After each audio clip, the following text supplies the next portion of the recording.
Last month, I flew to Germany for Gamescom, which is the biggest gaming convention in the entire world, all in the hopes of finding some of the best upcoming cozy games. And boy, did this deliver.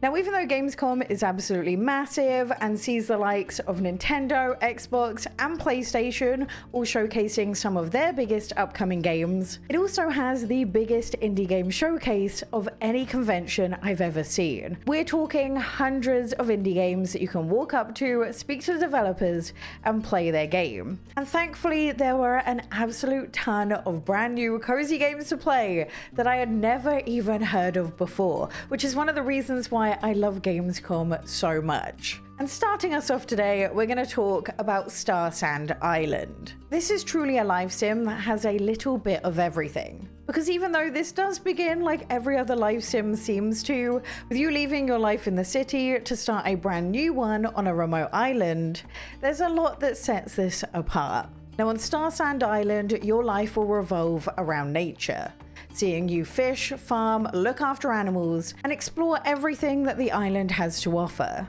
And even though I didn't get to explore the entire island in my demo, as it is massive, I did get to visit the town area, which was a lot larger than I was expecting and filled with lots of stores and shops that you can go into. And in fact, this island is actually so big that later on in the game, you'll be able to buy a car to drive around in it. And it turns out not only can I not drive in real life, I also can't drive in games either. The other big focus of Star Sand Island is actually on the NPCs, as they've tried to make the friendship and romance mechanics feel a little bit more natural, rather than it simply being a meter that you try and fill.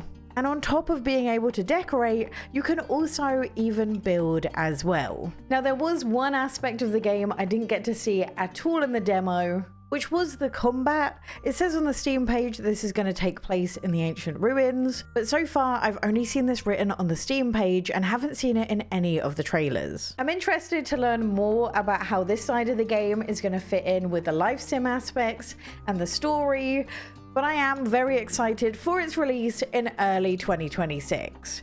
And now all we have to do is hope that it makes its way over to the Nintendo Switch. Next up is Hella. Now this first got revealed in the Nintendo Direct earlier this year, and playing this for myself only made me more excited. This is a game which lets you see the world through the eyes of a little mouse. Because in this, you are actually a familiar of a witch who has just fallen ill. And it's your job to traverse the Scandinavian-inspired landscape to solve puzzles and explore the world, all in the hopes of brewing her a potion that saves her life. And the best part is, this is a game that can either be played by yourself or with a friend, as this is actually a fully co-op experience. The thing that really struck me when I was playing the demo was just how much fun it was to simply just run around. You see, your little mouse actually comes equipped with plenty of gadgets to make getting around the beautiful landscape a little easier and quicker, as you have not only the ability to glide Breath of the Wild style, but you also have the ability to swing around like Spider-Man, only with a rope instead of it being a web. And every single place you explore, there's always something to do, as there's either items for you to find and collect, or even puzzles for you to take on and solve. And the best part is, all of this is wrapped in a story that's all about kindness. And I honestly feel like this is something the world needs a lot more of right now. We don't know a whole lot of information about the game so far, but we do know that this will be releasing sometime in 2026 on the Nintendo Switch 2 and also PC. Next up, I just want to thank today's sponsor, Animula Nook. Now this is a brand new cozy game that was just revealed for the very first time, right now actually.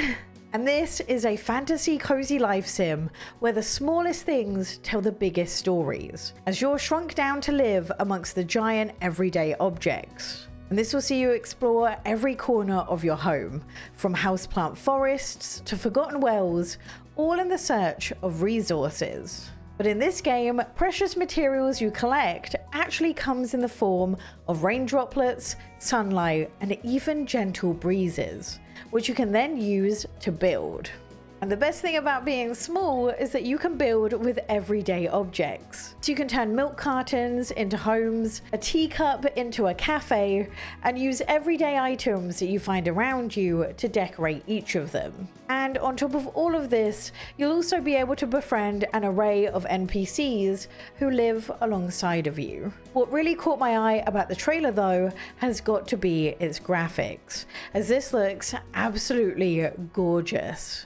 Now, alongside the trailer, we actually got some gameplay footage as well. And here we got to see a little bit of the character creation and how detailed that is. You also get to customize your very own, what they call a whooper. And this is an absolutely adorable cat-like creature that can also help you glide.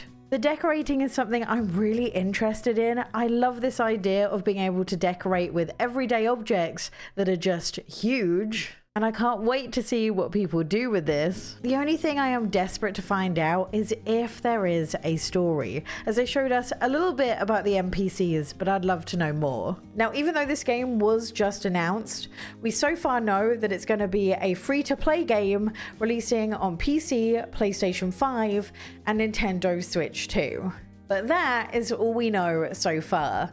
So hopefully we'll find out more news very soon.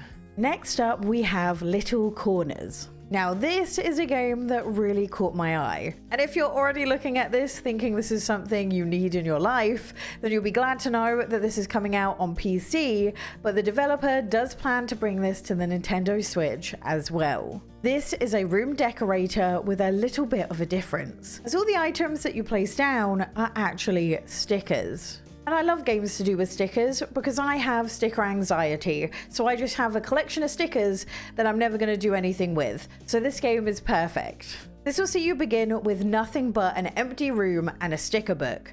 And sticker by sticker, you get to bring the entire room to life. The thing I love the most about this though is that not only do you get to place down all of the big stuff like the windows and the furniture, you also get to fill it with all of the clutter, so it really looks lived in. This also allows you to do one thing you can't do with a sticker book, however, and that is to place the stickers underneath ones you've already placed, as you'll actually be able to control all of the individual layers of the stickers you placed, which is great as it means there's truly no way to mess this up. The other thing I really liked is the fact that this game is split up into different levels, where each level will not only give you a brand new room to work in, but also a themed sticker book.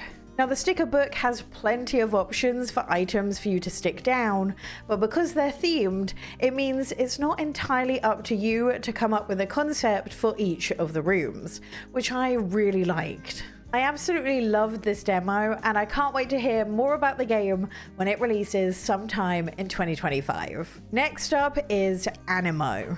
Now, this is a game I've actually spoken about on the channel before, but now I've finally got my hands on it, I needed to talk about it. Now, if you're anything like me, you probably assumed when you saw the trailers that there was no chance that the actual game would look anything like it. And I think my reaction probably speaks for itself, because this is actually what the game looks like. It looks like the trailers. Now, if you've never heard of Animo before, this is a free-to-play monster catching game. And it sort of feels like a mesh between Infinity Nikki and Pokemon. Now, it is worth mentioning at this point, given how the game looks, that this game was not running on an Xbox, despite the fact that it was in the Xbox section. I think this game requires an incredibly powerful PC in order to make it look this good. So just something to bear in mind if this looks like a game that you're interested in. Now, one of the things that really got me was just how cute all of the Animos look. This is, however, a game where you will still be using them to battle, although this does look different to Pokemon battles. This is also a game all about the exploration as it's open world. But from what I could see from the demo, not only does this game have a story, but it also has voice acting. We got to see a bit of the character creation as well in the demo, which looked equally as detailed as the world was. The only thing that really worries me so far is the fact that this is a free-to-play game. And at this point, we don't actually know how the monetization is going to work. And as we've seen from Infinity Nikki, the way you implement microtransactions can make or break the game. We also, unfortunately, don't have a release date. We know it's coming to Xbox and mobile, but that's about everything we know so far. Next up is Arcane Eats. Now this is a roguelike deck builder like you've never seen before, as it's all about running a restaurant. You see, the cards in front of you are different meals, and it's your job to try and serve them to your customers. Where things get interesting though is each of the meals that you serve takes a certain number of turns to cook. And your customers are pretty hungry, so they might need more than one meal before they're full, and if they don't get fed in time, they're gonna make it your problem. Once you manage to serve all of the customers in your restaurant, however, you can then head on over to the town to spend your hard-earned money on either upgrades for your kitchen or hiring staff, all in the hopes of trying to impress Gorgon Ramsay and achieving the coveted 3 Mithril star rating.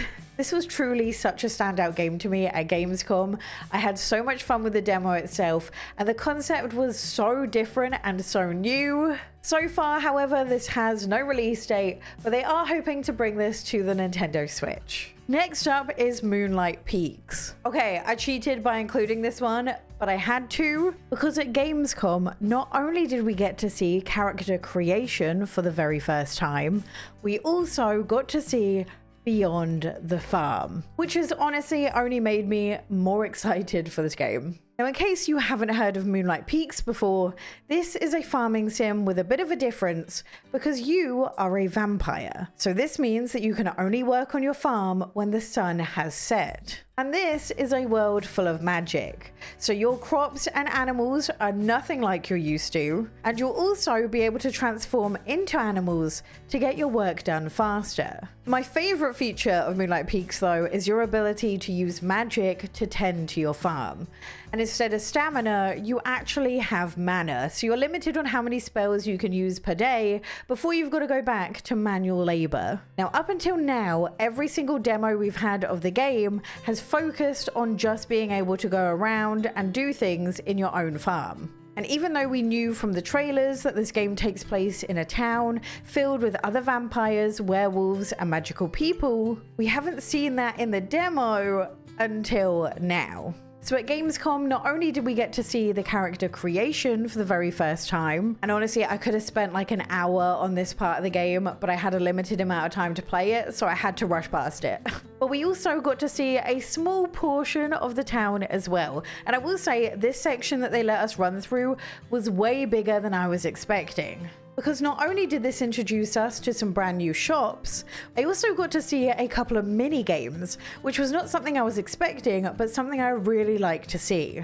And the best part is, despite the fact that I got to see these new areas, this isn't all the game has to offer. There were still areas I couldn't go into and that were blocked off, so there's even more to the game than what I got to see. Now, as of right now, we don't know anything about the platforms that this is coming to other than PC.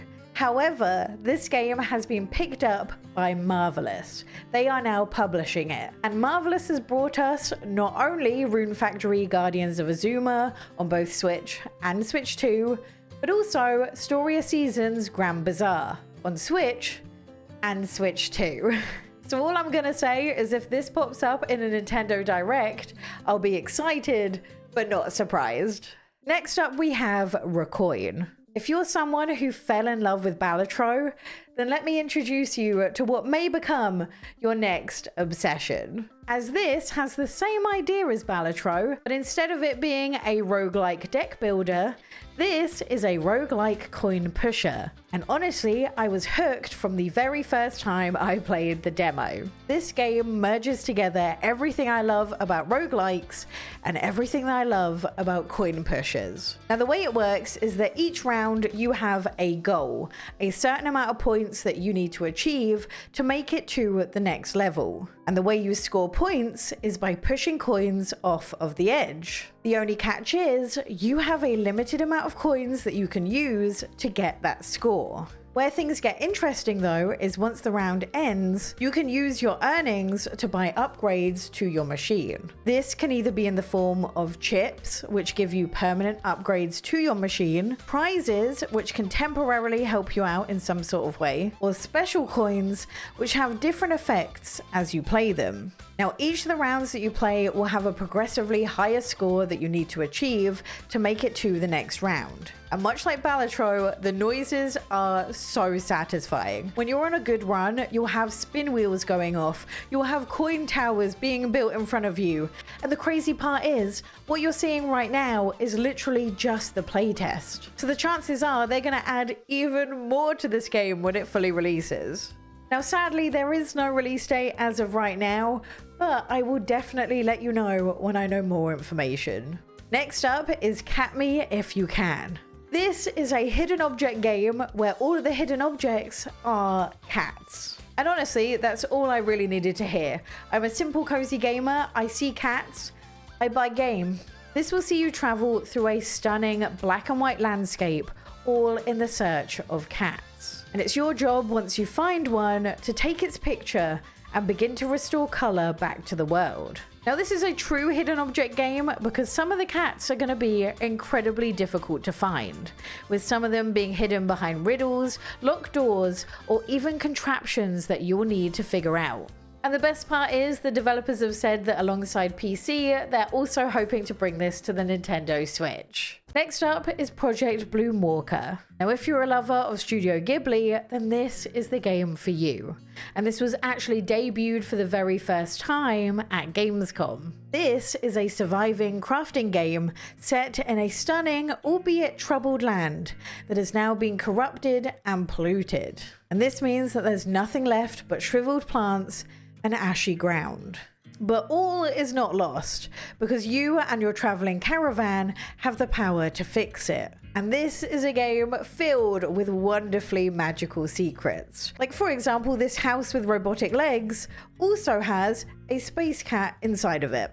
Now, the game itself will basically see you purifying the land by guiding your walking house through it, with everywhere that the house touches being brought to life once again. But it's not quite as easy as it sounds, as not only will you have to try and keep the house safe from danger, there will also be puzzles for you to solve as you come across them, and the constant battle to survive. You'll also have the ability to craft, decorate, cook, and so much more. This has only just been announced, so it's very early days in terms of knowing when it's coming out or which platforms, but I can't wait to hear more news about it.